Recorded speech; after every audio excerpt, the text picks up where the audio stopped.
who is the current president of the Army Aviation Heritage Foundation. I prepared some remarks, and I realized that without any context, some of you may not know what this is all about. For the first time in the history of the Army Aviation Heritage Foundation, we are going to dedicate an aircraft and a memorial to a soldier that was lost in a training accident who happened to be a direct report of mine when I was a lieutenant. So I hope that will help you understand what's going on. Fellow aviators, soldiers, Susan, Nicholas, and the entire Stroh family, we are here today to dedicate an aircraft and to remember an outstanding soldier, pilot, father, and husband, CW2 Richard D. Stroh. March 23rd, 1990 is a date that lives in the memory of many who were fellow members of the Long Knife Squadron, friends and family of CW2 Stroh. Our collective memories of that day are vivid, memories that we all wish were not part of our lives because that would simply mean it didn't happen. I joined the unit in late 1989 as a young 25-year-old second lieutenant on his first assignment following flight school. Upon arrival at the unit, I was assigned as the attack platoon leader for Quicksilver Troop, 4th of the 3rd Armored Cavalry Regiment.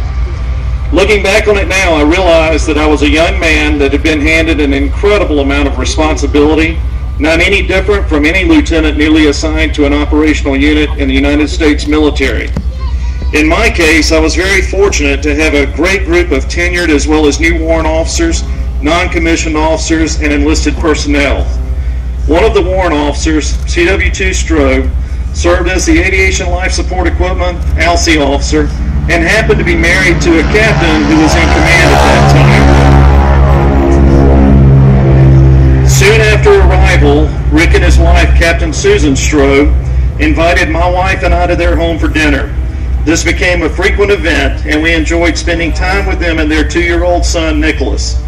Being that he was prior enlisted and a paratrooper, Rick had a lot of experience soldiering, and he was willing to help me with any task. He was genuinely interested in helping me become a better officer and leader for the troop. I quickly grew very fond of Rick, particularly because he was not only great at his job and supportive of me, but because he made me laugh. Rick Stroh, to this day, is one of the funniest human beings I've ever met. I find myself frequently telling his jokes, repeating his one-liners, and just smiling because Rick made everyone around him happy. It reminded me of that song that came out sometime about the time I met Rick, Don't Worry, Be Happy. And that was Rick, and that's the way he lived his life. You may recall that there was a time before cell phones, and this is for you young folks here, when we had devices at home called answering machines. For all of you folks that don't know or remember that time, they had 2 tapes in them. One where you recorded your message, and the other tape would be where you would record the message from the caller. I called the Stroh home one day and Rick answered the phone. At least I thought it was Rick. The voice said, "Hello?" I responded. The voice said, "Can you speak up? I can't hear you." I said in a louder voice, "Rick, it's Lieutenant Moss." Again, Rick said in an out-of-breath voice that sounded as if he had just run in from the yard, "Please speak up, I can't hear you." I yelled into the phone, "Rick, it's Lieutenant Moss." Then the voice said, "Hey, it's Rick. I know why I can't hear you. I'm not here. This is a recording. Please leave your message at the tone." I'm glad you're laughing because Rick would appreciate that. I know many fell for that gag he pulled. Some of you are probably here today. I asked him how he made it sound so realistic, so out of breath as if you really had run in from the yard to catch the phone. He said, "Well, I ran around the house as fast as I could 3 times, and then I went in and made the recording." And that's just the way Rick did things. When you would ask Rick simple questions like, "Hey, how do you feel?" his response was usually, "With my hands." The other story that I would tell you is the birth of his son, Nicholas. Apparently it was a complicated delivery, a lot of tension in the delivery room. And Susan said, you could have cut the tension with a butter knife.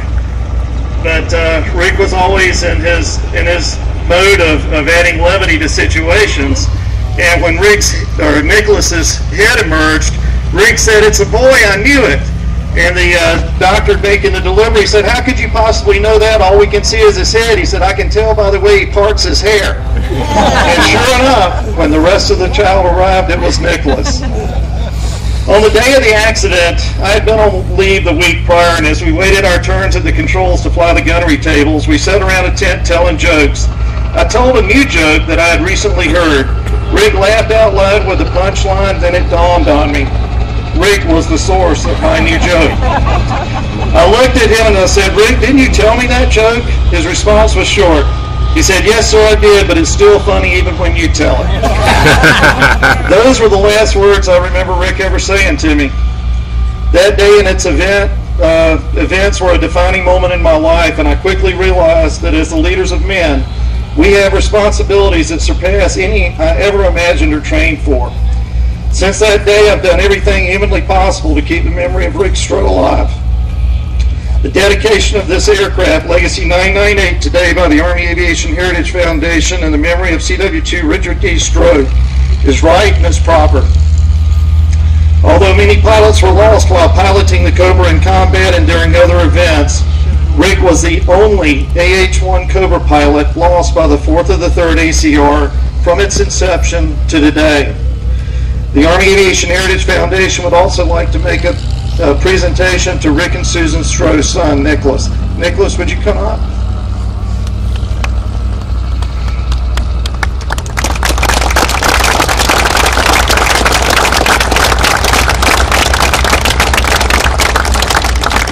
Nicholas, on behalf of the Army Aviation Heritage Foundation and the soldiers who served with your father, we would like to present you with this photo of Legacy 998 in flight. It bears your father's name and is call sign Quicksilver 27. Your father was a great man that proudly served our country, and we are honored to help preserve his memory. Legacy 998 had a distinguished service record to include combat during Operation Desert Shield and Desert Storm. The patches that are in the aircraft were all donated by soldiers and pilots who served with CW2 Stroh in the 4th of the 3rd ACR, and all of the units are represented in that aircraft. Nicholas, we're proud to unveil your dad's aircraft.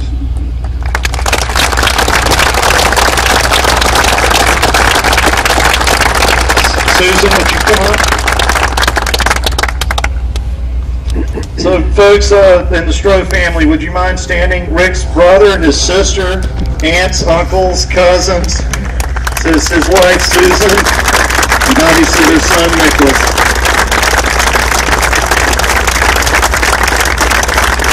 The inscription on the picture says, presented to Nicholas Stroh in memory of your father, CW2 Richard D. Stroh, who made the ultimate sacrifice while serving our country. Legacy 998 flies in his honor by the Army Aviation Heritage Foundation. And to conclude the ceremony, we're very honored to have World War II veteran Mr. Joe Mayle here with us, and he is going to blow taps in Rick's honor today. So if you would all stand and remove your headgear.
If we could get the family up here, General Brady, we're going to get a couple of pictures with the family and with the General.